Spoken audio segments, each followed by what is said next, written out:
Hello viewers, आज के इस इंफॉर्मेटिव वीडियो में हम बात करने वाले हैं अपने शरीर के सबसे ज़्यादा जटिल ऑर्गन के बारे में, यानी कि हम बात करने वाले हैं ब्रेन के बारे में। इस ब्रेन सीरीज को हमने दो भागों में डिवाइड किया है। आज के इस सीरीज के पार्ट 1 के अंदर हम बताएंगे आपको ब्रेन से जुड़ी हुई कुछ अच्छी इंपॉर्टेंट बातें, साथ ही साथ क्या चीज़ें हम डाइट में इंक्रीज कर सकते हैं जिससे कि हमारा ब्रेन की क्षमता इंप्रूव कर सकती है। भाग 2 में हम इसी को और फॉलो करते हुए अपने लाइफस्टाइल से जुड़ी हुई बदलावों के बारे में आपको इन्फॉर्म करेंगे, साथ ही साथ कुछ ऐसे पॉइंट्स भी बताएंगे जो शायद आपको पता ही नहीं है हमारे ब्रेन के बारे में, यानी कि इन्फॉर्मेशन को और इंक्रीज करेंगे। तो आइए शुरू करते हैं आज का हमारा ये वीडियो इन्फॉर्मेटिव।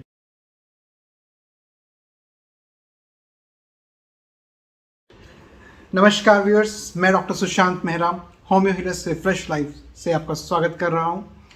आज के इस वीडियो में हम ब्रेन के बारे में बात करने वाले हैं। सबसे इम्पॉर्टेंट चीज़ हम देखते हैं कि चाहे कॉलेज जाने वाले बच्चे हों, स्कूल जाने वाले बच्चे हों, ऑफिस जाने वाले लोग हों या ओल्ड एज लोग हों, सभी के सभी कहीं ना कहीं किसी ना किसी पॉइंट पे मेमोरी रिलेटेड प्रॉब्लम्स से जूझ रहे हैं, यानी कि उनको मेमोरी से रिलेटेड, याददाश्त से रिलेटेड चीज़ों के बारे में दिक्कतें आ रही हैं। तो हमारा इस वीडियो का पर्पस भी यही है कि आपको इस ढंग से इन्फॉर्म किया जाए, आपको क्या बदलाव अपनी ज़िंदगी में करने हैं, इन सब चीज़ों को आपको बताया जाए ताकि आप अपनी मेमोरी को बेहतर कर सकें, उसका मैक्सिमम आउटपुट ले सकें। सबसे एक कॉमन सी चीज़ मैं बताना चाहूँगा कि हमारे पूरे शरीर में नर्व्स हैं और उन नर्व्स का सबसे बड़ा जो जंजाल है, जो सबसे बड़ा उनका जो स्टोर हाउस है, वो हमारा ब्रेन है। हमारे ब्रेन के अंदर कम से कम जो है 100 बिलियंस ऑफ नर्व्स हैं। सोचिए कितना बड़ा ये अंदर एक झुंड मौजूद है नर्व्स का, और उनको जोड़ने वाली लगभग ट्रिलियंस ऑफ जो उनकी कनेक्शंस हैं वो वहाँ मौजूद हैं। कनेक्शंस मतलब साइनैप्स, इसको हम मेडिकली साइनैप्स बोलते हैं। हर नर्व जो है, हर नर्व के अलग अलग बहुत सारे एंडिंग्स होते हैं और उन एंडिंग्स के साथ वो दूसरी नर्व के साथ कनेक्ट करता है, जोड़ता है खुद को। इन जोड़ने वाले पॉइंट्स को हम साइनैप्स बोलते हैं। यानी कि एक नर्व के कम से कम कुछ भी नहीं तो 10-12 अगर साइनैप्स हैं तो ऑटोमेटिकली आप सोच लीजिए कि आपकी जो ब्रेन है उसमें मौजूद नर्व्स की कितने सारे साइनैप्स बन सकते हैं। और जितने ज़्यादा साइनैप्सिस बनेंगे, जितने ज़्यादा कनेक्शंस बनेंगे, उतना ही आपका ब्रेन का फंक्शनिंग बेहतर होगा, इम्प्रूव करेगा और उसका आउटपुट अच्छा आएगा। तो आज का वीडियो हमारा इसी चीज़ के ऊपर है कि हम कैसे इसको और पुश करते हैं। आइए शुरू करें। सबसे पहले मैं डाइट शुरू करने से पहले मैं आपको ये बताना चाहूँगा कि हमारी ब्रेन की जो क्षमता है ग्रो होने की, बढ़ने की, वो किस तरह से बढ़ता रहे, किस एज तक बढ़ता है और हम इसको कब तक इम्प्रूव कर सकते हैं। देखा जाए तो ब्रेन के अंदर नर्व सेल्स के जनरेशन होता रहता है जो कि उसके रिपेयर में हेल्प कर रहा है। बट एक बच्चा जब इस दुनिया में आता है तो लगभग वो अपनी ब्रेन की 25% जो क्षमता है वो डेवलप करके आता है। यानी कि एक विकसित दिमाग के मुकाबले एक नए बच्चे का जो दिमाग है वो 25% तक डेवलप हो चुका होता है। यानी कि वो विद 25% ऑफ डेवलप्ड ब्रेन इस अर्थ पे हमारे सामने जब प्रेजेंट होता है तो उसका ब्रेन 25% तक ग्रो अप कर चुका होता है और धीरे धीरे ये बढ़ना भी शुरू करता है। पहले साल के अंदर आपका ब्रेन लगभग 50% तक डेवलप कर जाता है। आप इससे अंदाज़ा लगा सकते हैं कि हमारा ब्रेन कितनी तेज़ी से विकसित हो रहा है और क्यों इंसान जो हैं इतने ज़्यादा इंटेलिजेंट पर्सन माने जाते हैं, इतने इंटेलिजेंट माने जाते हैं। इनकी जो ग्रोथ है ब्रेन की, अगर आप देखें तो पहले एक साल के अंदर ये ग्रोथ 25% से 50% तक बढ़ जाती है। यानी कि ग्रोथ बहुत ही फास्ट होती है। बच्चों का ब्रेन मेमोरी जो है बहुत स्पीड से गेन होना शुरू होता है और ब्रेन सेल्स बहुत जल्दी इम्प्रूव करते हैं। सो पैदा होते ही 25%, साल भर के अंदर ही ये 50% तक पहुंच जाता है और बढ़ते बढ़ते ये 3 साल की उम्र में, जब बच्चा 3 साल की उम्र तक पहुंचता है तो उसके ब्रेन का जो विकसित रूप बनता है वो पूर्ण विकसित रूप से लगभग 80% पावर तक पहुंच चुका होता है, 80% ग्रोथ तक पहुंच चुका होता है। यानी कि आपका ब्रेन जिस स्पीड से ग्रो कर रहा है इनिशियल ईयर्स में बहुत तेज़ी से वो ग्रो करता है और वो हमारे फुली डेवलप्ड माइंड के मुकाबले काफ़ी अच्छी स्पीड मेंटेन रखता है। वहीं अगर हम देखें 5 साल की उम्र तक तो यही ग्रोथ 90% तक पहुंच जाती है और 6 साल की उम्र तक तो ये ग्रोथ 95% तक हो जाती है। यानी शुरुआती 5 से 6 साल तक की एज के अंदर बच्चों के ब्रेन में डेवलपमेंट का स्पेस जो है वो बहुत फास्ट रहता है, जिसकी वजह से ब्रेन ग्रोथ बहुत अच्छी रहती है। लेकिन 2 साल की उम्र में हम देखते हैं कि ब्रेन के अंदर हाईएस्ट नंबर ऑफ नर्व्स का जो कंसंट्रेशन आता है, वो हाईएस्ट नंबर जो आता है वो 2 साल की एज में आता है। तो अगर हमें बच्चे को कुछ इम्प्रूव करवाना है, कुछ सिखाना है, तो शायद ये एज सबसे अच्छी है जिसमें हम बच्चों से कुछ रिजल्ट ले सकते हैं, जिसमें उनका माइंड बहुत अच्छा शार्प हो सकता है।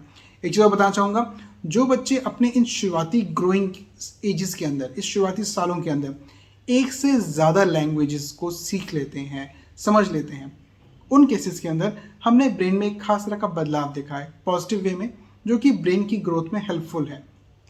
स्टडीज़ कहती हैं, ये डाटा कहता है कि अगर एक बच्चा इस शुरुआती टाइम पीरियड के अंदर एक से ज़्यादा लैंग्वेजेस सीख लेता है तो उसके ब्रेन के अंदर as a improvement, as a growth, एक एडवांसमेंट आना शुरू हो जाती है, जिसकी वजह से जो है उसका ब्रेन और ज़्यादा इम्प्रूव्ड हो जाता है, तो उसका बेटर वर्जन डेवलप हो जाता है। तो छोटे बच्चे के साथ जब आप बातचीत कर रहे हैं तो कोशिश कीजिए उससे अपनी मदर टंग के अंदर बात करने के अलावा एक या दो लैंग्वेजेस के बारे में और भी बात करें, ताकि वो उनको समझ सके, क्योंकि इससे पहले कि वो उसको पूर्ण तरह से समझे, शायद उसका ब्रेन वो समझना शुरू कर देगा, और जब तक वो ग्रो होना शुरू होगा तब तक उसके ब्रेन के अंदर वो जो लैंग्वेजेस की वजह से आपने जो इसकी ब्रेन की एक्सरसाइज करवाई है वो उसको शायद उसकी लाइफ में आगे बहुत हेल्प करने वाली है।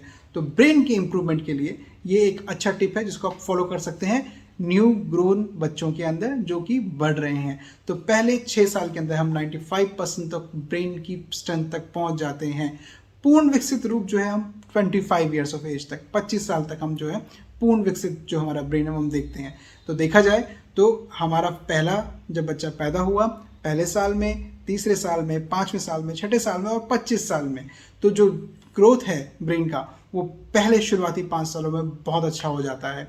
इससे हमें समझने को मिलता है कि हमारा ब्रेन कितना इम्पॉर्टेंट है हमारी ग्रोथ के लिए, हमारे सिस्टम को वर्क करने के लिए, पूरी बॉडी को कंट्रोल करने के लिए। हम एक चीज़ और भी देखते हैं, छोटे बच्चे काफ़ी ज़्यादा सोते हैं। ऐसा क्यों होता है? वेल, इसका भी एक रीज़न है।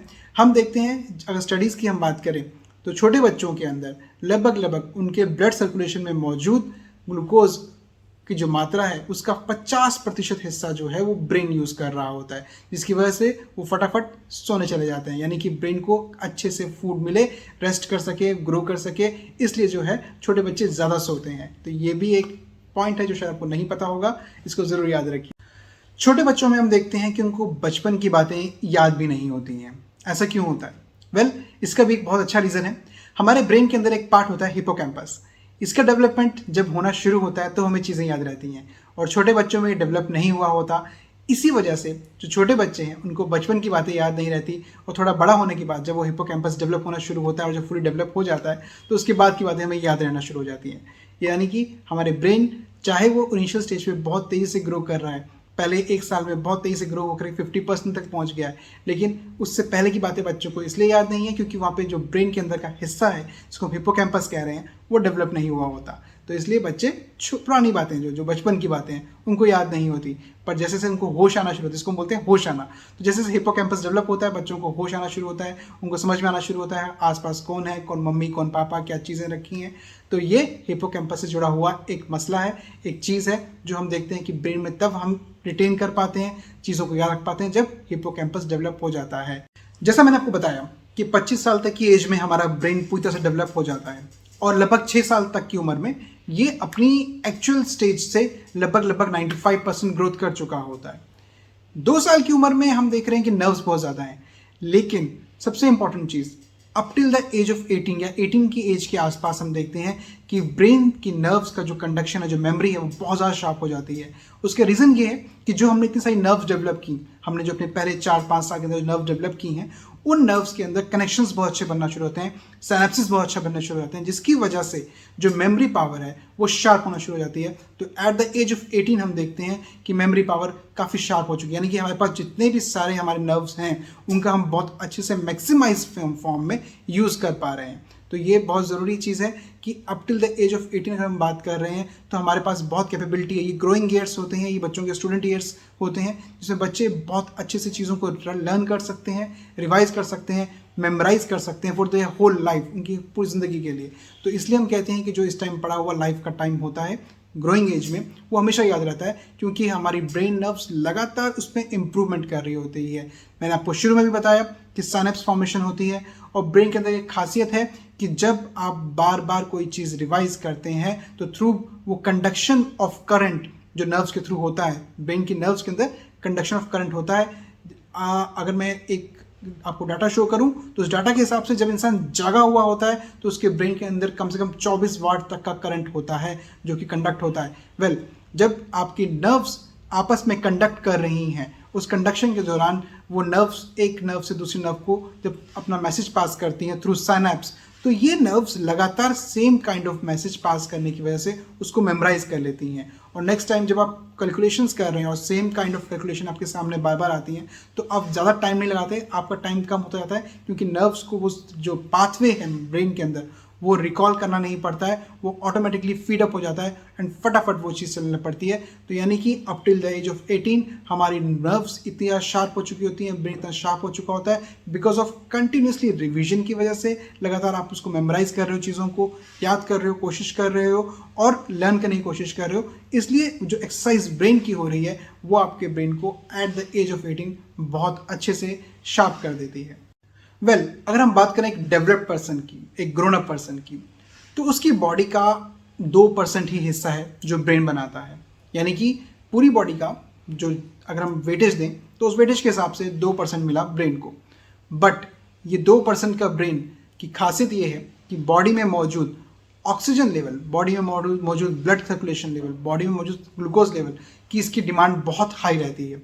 और ये लगभग ब्लड सर्कुलेशन का 20% यानी कि 20% पावर या सर्कुलेशन कंज्यूम करता है। जी हाँ, हमारा ब्रेन 2% का वो ब्रेन 20% ऑफ हमारा ब्लड सर्कुलेशन एंड ग्लूकोज को कंज्यूम करना शुरू कर देता है। तो उसकी ऑक्सीजन की जो कैपेसिटी है एब्जॉर्ब करने की, बर्न करने की, यूज़ करने की, वो 20% of oxygen and blood circulation को अपनी तरफ खींचता है, उसको यूटिलाइज करता है। यानी कि जैसे आपके घर में अगर लैपटॉप है, कंप्यूटर्स हैं, आप देखोगे उसमें फ़ैन लगा होता है ठंडा करने के लिए। सेम वे हम कहेंगे कि ब्रेन के पास लगातार सप्लाई जाना ज़रूरी है, उसको खाना मिलना ज़रूरी है। और खाना मिलता है किससे? ब्लड के थ्रू मिलता है। थ्रू ब्लड जाता है, ऑक्सीजन जाता है ब्रेन तक, और ये जो ऑक्सीजन जा रहा है, ये जो ब्लड जा रहा है ब्रेन तक, ये हमारी पूरी बॉडी की यूज़ का 20% होता है। तो कितना बड़ा अमाउंट इस 2% की ऑर्गन को चाहिए जो हमारी ब्रेन के थ्रू पूरी बॉडी को कंट्रोल कर रहा है। हमारे ब्रेन से जुड़ी हुई, उसके डेवलपमेंट ईयर्स की जुड़ी हुई, उसकी कंजम्पशन ऑफ एनर्जी को लेकर के। बट ब्रेन को इम्प्रूव करने के लिए हम क्या कर सकते हैं? जी, हमें डाइट के अंदर अगर हम बात करें, जो हमें फ्यूल डालना है ब्रेन के लिए, तो हमें उसको फ्यूल में देना है ओमेगा 3। ओमेगा 3 हमें मिलता है फिश से, नट्स से, और इसके अलावा जो आपके सीड्स, मिक्स सीड्स होते हैं, पंपकिन सीड्स हो गए, आपका फ्लैक्स सीड्स हो गए, तो अलग तरह के जो सीड्स होते हैं, इन सीड्स के अंदर भी हमें काफ़ी अच्छे अमाउंट में ओमेगा 3 मिल जाता है, विटामिन ई मिल जाता है। तो हमें ये चीज़ें ब्रेन को देना रेगुलर बहुत ज़रूरी है ताकि ब्रेन की डेवलपमेंट में इंप्रूवमेंट मिले। इसके अलावा हम देखते हैं कि फ़िश खाने की वजह से ओमेगा 3 हमें जो मिलता है वो हमारे ब्रेन को कई और डिजीज़ से भी बचा के रखता है, चाहे डिमेंशिया की कंडीशन हो जाए, चाहे मेमोरी लॉस की दिक्कत हो जाए, चाहे हम देखें स्ट्रोक कंडीशंस हैं। तो ऐसे बहुत सारी कंडीशंस हैं जो कि ब्रेन की हेल्थ को इम्पैक्ट करती हैं। बट अगर हम ओमेगा 3 ले रहे हैं तो ओमेगा 3 हमारे न्यूरॉन सिस्टम को, हमारे नर्वस सिस्टम को इम्प्रूव करता है ब्रेन को, और जिसकी वजह से हमारा ब्रेन काफ़ी हद तक अपने आप को सेव कर पाता है। नट्स एंड सीड्स के अलावा अगर मैं आपको बोलूँ तो आप चॉकलेट्स भी खा सकते हैं। डार्क चॉकलेट हम स्पेशली प्रेफर करते हैं बिकॉज उसमें एक अच्छा अमाउंट ऑफ एंटीऑक्सीडेंट्स मौजूद होता है, स्पेशली विटामिन ई मौजूद रहता है जो आपको हेल्प करता है। अब डार्क चॉकलेट में ये नहीं कहूँगा कि बहुत ज़्यादा क्वांटिटी में लीजिए, it has to be very limitized one, just as a medicine, as a booster for your brain. तो वो आपके ब्रेन के लिए जो है आपको विटामिन ई प्रोवाइड करेगा, एंटीऑक्सीडेंट्स प्रोवाइड करेगा जो हमारे ब्रेन की फंक्शनिंग में हेल्प करते हैं। ऐसा देखा गया कि विटामिन ई है या एंटीऑक्सीडेंट्स की हम बात कर रहे हैं, बॉडी में due to various chemical reactions की वजह से फ्री रेडिकल्स प्रोड्यूस होते हैं। ये फ्री रेडिकल्स जाकर के बॉडी के सेल्स को डैमेज क्रिएट करते हैं। इसी तरह के रेडिकल्स जब ब्रेन में जाते हैं तो ब्रेन नर्व्स को भी डैमेज क्रिएट करते हैं। अगर वहाँ पे हमारे पास अच्छे अमाउंट में एंटीऑक्सीडेंट्स मौजूद हैं तो वो इन फ्री रेडिकल्स को ख़त्म कर देते हैं, इनको न्यूट्रलाइज कर देते हैं। तो हमें ऐसे फूड खाना बहुत ज़रूरी है डाइट के अंदर जो इन फ्री रेडिकल्स को न्यूट्रलाइज करें। तो उनमें से एक है आपके नट्स हो गए, आपके मिक्स सीड्स हो गए, आपके चॉकलेट्स हो गई। इनको अगर आप इंट्रोड्यूस कर रहे हैं, डार्क चॉकलेट की हम बात कर रहे हैं, अगर हम इनको इंट्रोड्यूस कर रहे हैं अपनी डाइट में इन लिमिटाइज्ड फॉर्म बहुत ही ध्यान से, तो ऑटोमेटिकली ये आपको बेनिफिशियल इफेक्ट्स डेफिनेटली देते हैं। अपनी डाइट के अंदर फ्रूट्स को ज़रूर इंक्लूड कीजिए, वेजिटेबल्स को ज़रूर इंक्लूड कीजिए, होल ग्रेन्स को ज़रूर इंक्लूड कीजिए। देखिए, होल ग्रेन्स हैं या फ्रूट्स हैं, ये आपकी बॉडी के ब्लड सर्कुलेशन को बेहतर करते हैं, इम्प्रूव करते हैं, और ऑब्वियसली मैं जैसे पहले ही बता चुका हूँ कि हमारे ब्रेन का कंजम्पशन ऑफ एनर्जी बहुत ज़्यादा हाई है, तो उसको अच्छा ब्लड फ्लो चाहिए, अच्छा न्यूट्रिशन चाहिए। तो डाइट में अगर हम अच्छे अमाउंट में होल ग्रेन ले रहे हैं, फ्रूट्स ले रहे हैं, तो ब्लड सर्कुलेशन इंप्रूव होने से ब्रेन के पास अच्छे अमाउंट में न्यूट्रिशन जाना शुरू हो जाता है। ग्रीन लीफी वेजिटेबल्स ज़रूर खाइए। देखिए उनसे हमें जो है काफ़ी सारे न्यूट्रिशंस मिलते हैं। बीटा कैरोटीन, फोलेट, विटामिन के, ल्यूटिन, ये सब चीज़ें हैं जो हमें हमारे ग्रीन वेजिटेबल्स से मिलती हैं। तो ये सब चीज़ें, बीटा कैरोटीन हो गया, ल्यूटिन हो गया, विटामिन के हो गया, ये सब चीज़ें जो हैं ये हमारी नर्व्स को रिपेयर करने में काम आती हैं। तो इसलिए ग्रीन वेजिटेबल्स खाने से हम अपनी नर्व को रिपेयरिंग में काफ़ी हेल्प करते हैं। तो ऑलवेज जो भी आपके seasonal fresh green leafy vegetables हैं उनको ज़रूर लीजिए। हम प्रोसेस्ड फूड्स या पैक कैंड फूड्स की बात यहाँ पे नहीं कर रहे हैं। Green leafy vegetables strictly means freshly prepared, freshly आपका जो प्रोक्योर किया जाता है ऑफ दैट सीजन ओनली। तो सीजन का फ्रेश जो आपका ग्रीन लीफी वेजिटेबल है उसको ज़रूर डाइट में अपने इंक्लूड कीजिए। टमाटोज़ है, गुआवा है, बेल पेपर है, आपका स्ट्रॉबेरीज़ हैं, ऑरेंजेस हैं, ये सब आपके सोर्स हैं विटामिन सी के। विटामिन सी के आप टैबलेट्स भी आप मार्केट में अवेलेबल हैं, आप वो भी ले सकते हैं। विटामिन सी का हम देखते हैं कि बहुत अच्छा इफेक्ट है नर्व सेल्स को डैमेज से प्रोटेक्ट करने में। तो ये नर्व सेल्स की स्ट्रेंथ और उनकी हेल्थ को सेव करने में काफ़ी मदद करता है। तो विटामिन सी वैसे भी इम्यूनिटी के लिए अच्छा है, बट हमारे नर्व सेल्स के ऊपर भी इसका बहुत अच्छा इफेक्ट हम देखने को मिलता है। तो विटामिन सी भी आप साथ में अपनी डाइट में ज़रूर इंक्लूड करें। प्लस जैसे हमने पहले ही बताया आपको कि हमें ड्राई फ्रूट्स खाने चाहिए। आमतौर पे हम देखते हैं कि हम वॉलनट खा रहे हैं या हम आलमंड्स खा रहे हैं। ये न्यूट्रिशनली आपकी ब्रेन को ओमेगा के साथ साथ कुछ इंपॉर्टेंट प्रोटीन्स भी प्रोवाइड करते हैं, अलॉन्ग विद दैट मिनरल्स भी प्रोवाइड करते हैं, जिससे कि हमारे ब्रेन की एफिशिएंसी पे काफ़ी अच्छा पॉजिटिव रिस्पॉन्स डेवलप होना शुरू होता है। ये सब हुई आज की हमारी डाइट से रिलेटेड और कुछ इंपॉर्टेंट इन्फॉर्मेशन ग्रोथ से रिलेटेड हमारे ब्रेन को लेकर के। आगे आने वाले वीडियोज़ में हम थोड़ा सा और इन्फॉर्मेशन को एलेबोरेट करेंगे। होपफुली आपको ये काफ़ी एक वीडियो पसंद आया है। इसको लाइक ज़रूर करें, शेयर ज़रूर करें, सब्सक्राइब करना बिल्कुल मत भूलें। और हमें कुछ भी पूछना है तो आप हमारे कमेंट सेक्शन में जाके हमें पूछ सकते हैं।